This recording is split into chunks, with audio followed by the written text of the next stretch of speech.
like I'm the only African American on my site, and when we first got together last month, it was good to see that, San Francisco is retaining some African American men. I know it's hard coming into this district, being an African American male. When I first came into the district, it was like 7 of us for the assistant principal position, and after the first year, like 4 of us was dismissed.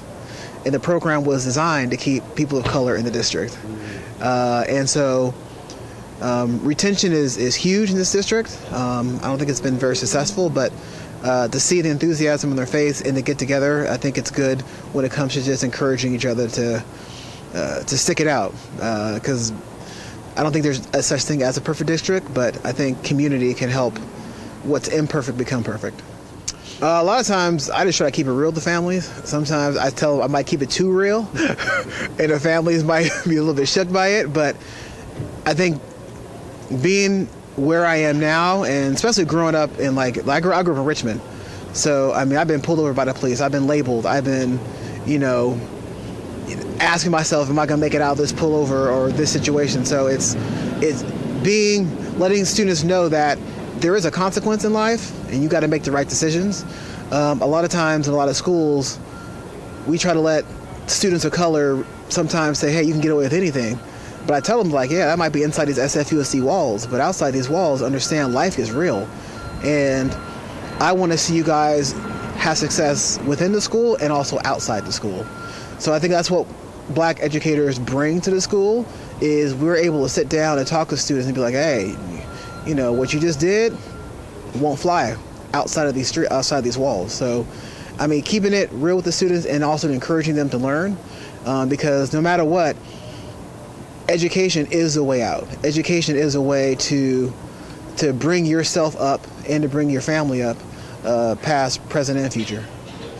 I think a lot of it has to do with placement, what schools they place you at. I've been blessed to be at a lot of schools where it's very culturally diverse. So when I came in, it was like growing up in my own neighborhood.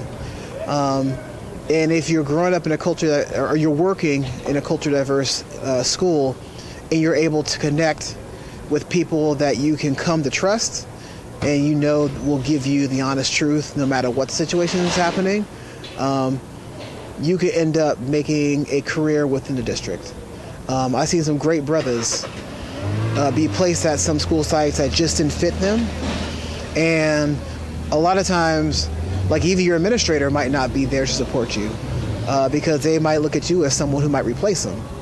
So you really have to figure out who is there to actually support you outside of saying, oh, we're anti-racist or we're about equity. Okay, but show me, don't tell me.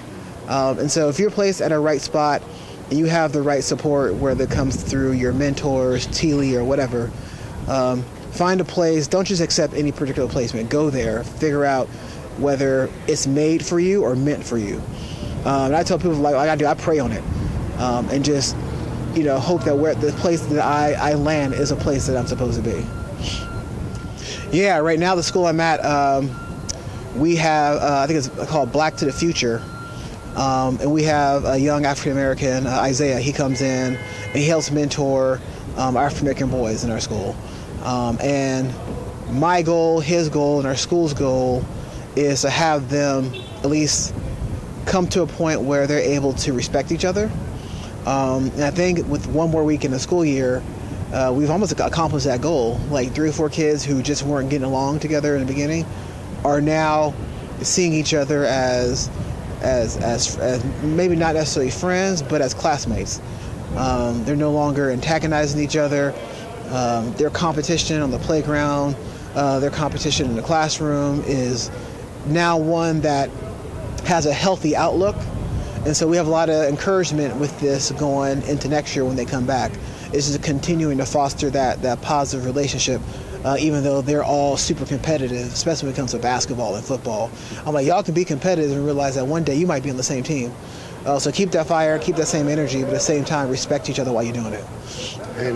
And coming from assistant principal to a principal, there's a lot of things that principals have on their plate that assistant principals never get to do.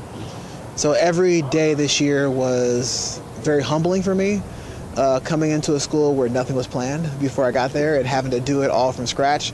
And I realized there's a lot of things I've never done before. Like creating a year-long staff agenda. I've never done that. I've had people who have done it, and then I've chimed in on it. But to come into a school where, you know, I tell people when I ride BART, I have my books in my bag. You know, I'm choosing the chapters and I'm reading, choosing how I'm planning things out. And being able to go into this summer, I'm telling myself, okay, my goal is to be better than I was last year. My goal is to come in with a lot more things planned because I understand the school better than I did coming into my first year. And then knowing that I have the resources. Great principals in cohort 3, great principals in cohort 2 that I came from, that I'm able to reach out to, and they're able to assist me with my planning, how I look at things, how I diagnose things, and how I put things together. So I've been able to find a lot of great African American leaders in the principal ranks, assistant principal ranks, in the math department that are willing to challenge me on my thinking and how I do things. And I tell people, like, you might sit there, they might make you cry, but at the same time, it's not a cry to deter you. It's a cry to realize that, oh my goodness, I missed out on so many leadership opportunities that this coming year I'm looking to capitalize on it. And I think that's the great thing about growth and being able to lead, is that, you know, you got to go into situations and tell them when you made a mistake. Like, I'll go in my staff meeting, like, I messed up on this. They look at me like, and they're kind of thrown off by it, because I tell people like I'm human just like you're human. So I was like, there's nothing different between us besides the positions that we hold, but each positions that we're holding, we're here for them, not for us. So I tell people, tell me the truth when you see it, because you're not telling me the truth, I might end up hurting the community because you're not giving me the right feedback. So just letting my staff know that I'm open, you know, I'm human, I make mistakes, and by us working together, my goal is that we're doing the best for our students and not necessarily worrying about personal ego or personal pride. Well, I would say I would say on my own. I would say my leads were great. Rice Mitchell, she'll now be the head of all elementary. She was amazing. I tell people, when you work for a great black woman who has everything here, and you sitting there like, oh man, I need to get to that spot where it's just like it comes off the top of the head, and you just see how they connect it. I think just making sure that when, as a leader, you tell someone you're there for them, be there for them. When you send that text saying, hey, I'm in this pickle, or I need help with a thought partner, you know, come through for them, you know, set a date. And I think if black leaders in this district and black teachers in this district get that, I think they'll stick around longer. It's when we say we'll do it, but we don't do it, it's when I think things fall apart.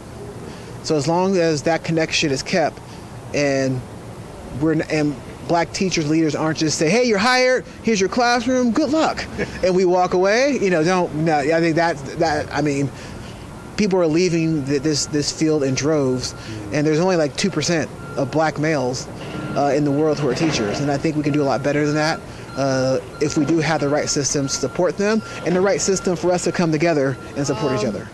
Yeah, I want to shout out Ms. Clark. She's in the math department. She's helping me plan this summer with a lot of weaknesses that came up in my leadership this year. She's going to help me iron them out and get them ready to go.